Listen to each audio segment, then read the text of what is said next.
So it's very simple, I think. It's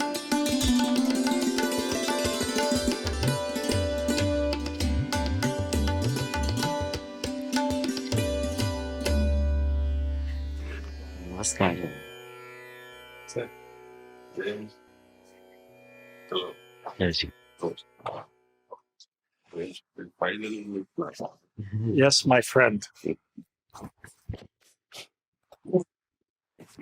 it's very sad to see that trouble you have gone through to come here. There was no trouble. It's good to see you. The mind can become magical when it's empty. And that's why they have these meditations like transcendental meditation. What is transcendental meditation? Meditation is thinking, right? Generally thought. Oxford Dictionary is like that. Thinking on one object continuously for a fixed time. But dhyana in Sanskrit defines as going beyond the mind, going into another dimension and allow it to absorb those magical qualities, mm, which we call ability to perform miracles, not in the extraordinary way, but day-to-day miracles, that how you are able to make good decisions in life. And that means everything. Most of us, I think, we falter because of making wrong decisions and affect each other. yes, quality of our decisions makes quality of our life. Mm. So the first step of influence of meditation is to help us develop discernment, right from wrong. And just with this, we can make right decisions. I think the challenge for many people, though, is unfortunately, many people carry baggage from their childhood, which unfortunately influences them. And so I think until somebody becomes aware of that, it is hard to see the true nature of reality because you have all this stuff that's influencing you. And I think that takes meditation. And Yeah, that's why we have in this heartfulness way, the way to remove the baggage. Like we all know there's a memory has two aspects, cognitive and emotional. Maybe there are other layers which we don't know much, but these two are well defined. Cognitive is something you remember. Emotional is you carry in you as a burden or as a joy, whatever it be. And both are troublesome. And through practices, cleaning practice, we develop right understanding. And because of that, we let go of the emotional baggage and we free ourselves. no, I think that's right. And I think people get confused because an event has no valence. It is neither good nor bad. It is our choice. Choice, yeah, to hold it or let go. Exactly. And I think that, again, for many people, it's very hard to let go or to understand that. And of course, when you attach a negative memory, that baggage that you carry that then has a big influence on so many things. I found this heartfulness way of cleaning this baggage extraordinarily effective. I give you one small example from my life. Last day of my exams, pharmacology, and that happened to be also my Guruji's birth anniversary, 30th April, and I was appearing in university for exams. Being the last day, I thought I would not see this girl again because we'll all go our own ways. So I muscled up myself and went to her dorm and asked her to go out. And she was happy to come out, and we spent some time. And then I proposed that, would you please marry me? And that there came the striking rod. No, Kamlesh, I cannot. So you can imagine my situation. It was like earth was slipping below my feet, just moving quietly, and I was getting and I respectfully left her. I said, I do understand, and dropped her back to her dorm. And then I went to my preceptor, my meditation trainer, who are there everywhere throughout the country. And she consoled me and said, where will she find a boy like you? It's her bad luck. And then, okay, as if she tried to console me with words, but she says, you meditate. I'll give you a short meditation session. And she cleaned me up with that baggage. Immediately, I was a new baby. Otherwise, you harbor this forever. And the next day, my exam, she said, don't study. That was very surprising to me. Don't study, just go to sleep and go for exam next day. That's what I did. And I topped in the university with the pharmacology. Anyway, so I feel that the fresher the wound, faster the effect of this cleaning. Deeper the wounds from very deep subconscious. It takes a little bit of time to remove, but it does definitely remove it. Few sessions of let it come to your awareness that this is bothering, and then it will come out. Many things remains buried and you don't want to see it. You just want to let it be there. Okay, I don't want to see that at all. Well, I think a lot of people push these things away because they're so painful, but you have to make peace with them at some point, and I think that And that's what he keeps saying, accept it. You have no choice anyway, that is true. right? It's there, so might as well accept it. Only when you accept, you can find a solution. Keep rejecting, you'll never find a solution. No, and in fact, I think what happens is it comes back and bites you over and over again. So it's hard. But yes, unfortunately, this is sort of a universal truth, but it's one that, even though it's a universal truth, for many, it must be learned every day. So that's. So, what do you have on your mind? May I say something about this? Like cleaning process. Today I have done with ma'am, Shikha ma'am. My feeling, I may be wrong. I think this is superficial level. Unless we understand what exactly hurted me, what was the incident, how from end to beginning I go, no from beginning to end, reverse.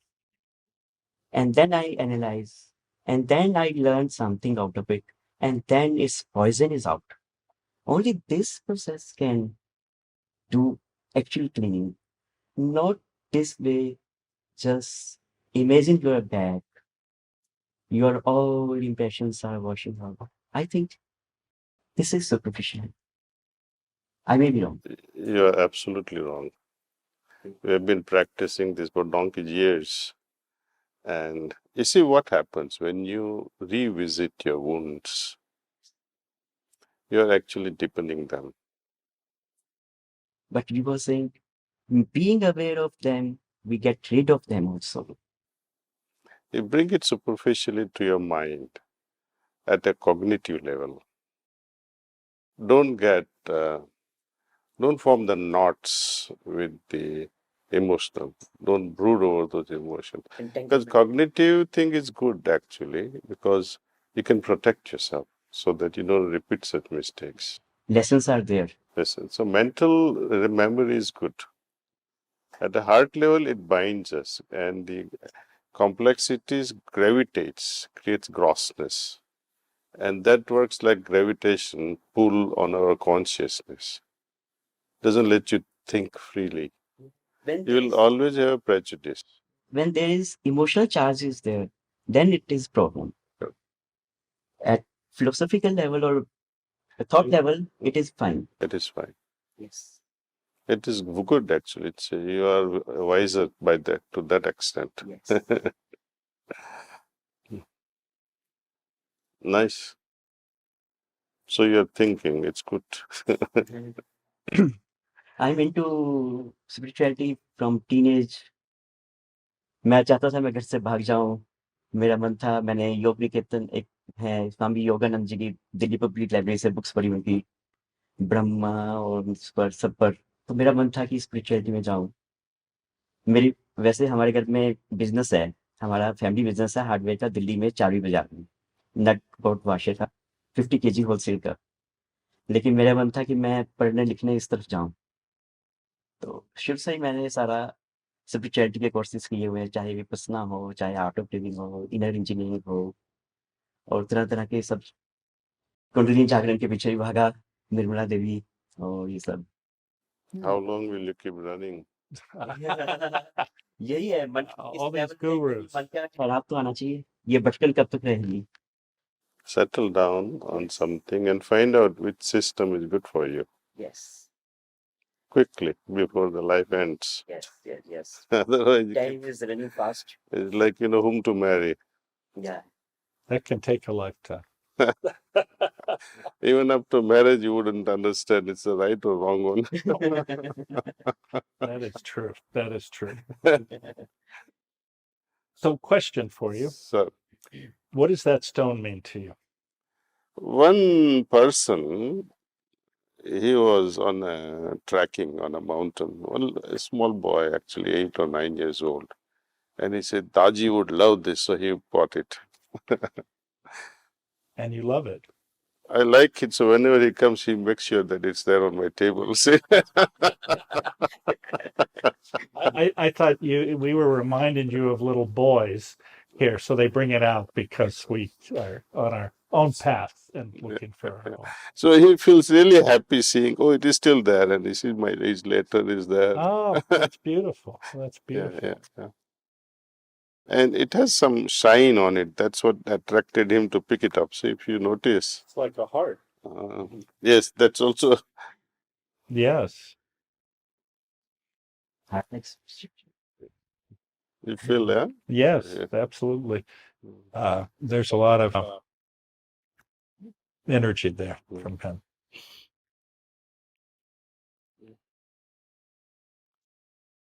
Well, I wanted to thank you for sending me those cookies so many years ago. That was a very thoughtful gift. And I ate them in one session. With or without milk. Huh? Yeah, well, no, I had to get milk for those. Lovely. Actually, I hope you enjoyed the new book. Like I said, it doesn't come out till May, but I can send you a PDF of it if you would like. I would love to read it. Yes, I think, well, hopefully you will like it. I also saw you were with my other friend, Deepak. I didn't know he's connected to you. Yes, I've known Deepak, Deepak okay. a long time. Yes. Oh, he loved this place. He said, I want to meditate and meditate and meditate here. And he was zapped when he showed the interest of seeing one monastery in Ladakh. And he said, I have always felt the energy there. And one monk, elderly person was there, he says. So I said, let's see how much energy is there, let's feel it. So we call this brighter mind children. You've seen brighter mind children, right? Yeah. So that boy, so he picked up the phone Deepak was carrying and said, bring me that photo. He didn't even see the photo. He just touched it. And he told Deepak, there is no more energy left there. And then Deepak shared the news that this monk had passed on. It's great. Some monks, When they pass on, they go, and along with them goes these subtle bodies also, their consciousness. Some even more elevated souls, they leave it behind, the charge. So even after their departure, those places will remain charged. Yes. So he was shocked to hear that oh, how does he know that he is no more? Um, that brighter mind can be a good research topic. Yeah, the challenge is it's sometimes hard to test that, but I have ways. I'll tell you what. I tell you. When we close our eyes, right? When we open our eyes, or when we open our eyes even a little bit, trying to see, and some light is there, right? That optical center will get activated. There will be some electromagnetic activities going on. So first thing is to make sure that this person is not looking. Right? So that concludes the topic of open or closed eyes. Okay. Second thing, this is not logic. This is intuition, feeling. Right? And neuroscience has yet to find the center of intuition in the brain. it can also has not found consciousness either. Because the reason is they are looking at it at a wrong place. The seat of consciousness is the heart. That is what I always. and the consciousness is not non-localized. Most of the time we are confusing awareness with the sensual or sensory perceptions. It is also that, but something beyond is also there. Well, if you look at bioenergy, if you will, I mean, the energy that or vibrations that emanate from your heart go out several feet beyond Mhm. you, which and that is actually how you can influence your environment and everyone around you, if your heart is in the right place, of course. Are you familiar with Astavakra Gita? I have read many years back from the library, Osho's version. Oh, Osho's. Osho's version of Astavakra Gita. Nice. That is very first encounter, or the very first question is how to detach oneself. The king asks the sage how to get liberation and how to get that knowledge. Right. So the sage in turn replies back. He says, treat Vishayas as Visham. Vishayas means wishes, desires, and treat them as Visham. Visham in Sanskrit means poison. So I think Vish, Vishayam, and Vish in Sanskrit, they sound similar. Vish is poison. Either way you look at it, either in Sanskrit or in English. Right? They are the one that creates the attachment. Right? That doesn't mean that one should not have wishes in the form of aspirations. Or I can say, I would like to have pizza today.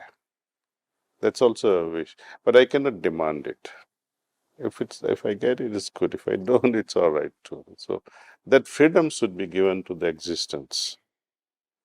I cannot demand. So that's where the problem arises. Secondly, then he says, embrace these 5 qualities. And he describes those 5 qualities, which are great. And then somewhere in between, later on, in one of the other conversations, he talks to him that Mahashay. Mahashay is again Sanskrit word. Maha means great, and Ashay means one who has taken the ashray, or the protection, or one who is resting in the great one. for whom there is no more identification with the limited self, but identified with the greater self, with the greater existence, where there are no limits. Sky is also too small for them. So consciousness with such a person will be limitless. That is true. One must, though, Uh, liberate themselves from the attachments before that can happen. And that is hard. I think it's just the understanding.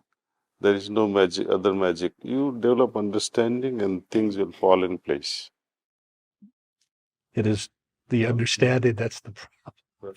So that's why we have to begin to look things from 360-degree angles and see pros and cons. And then before you burn yourself, you know this is going to burn me, you avoid it. That is true. The problem for many people, though, is that um, Even after they are burnt, they don't know they are burnt. yes, or they don't listen. And the problem is finding someone who you trust to listen to. And that, in and of itself, is a journey for many people. So, Yeah.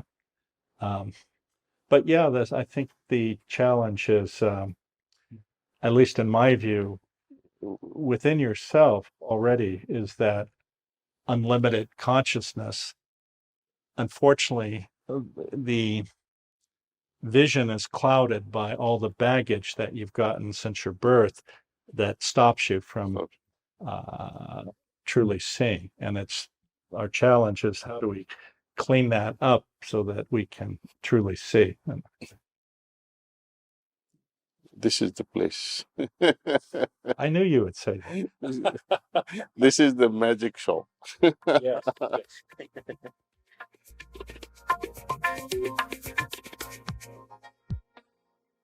So it's very simple, I think. Very simple.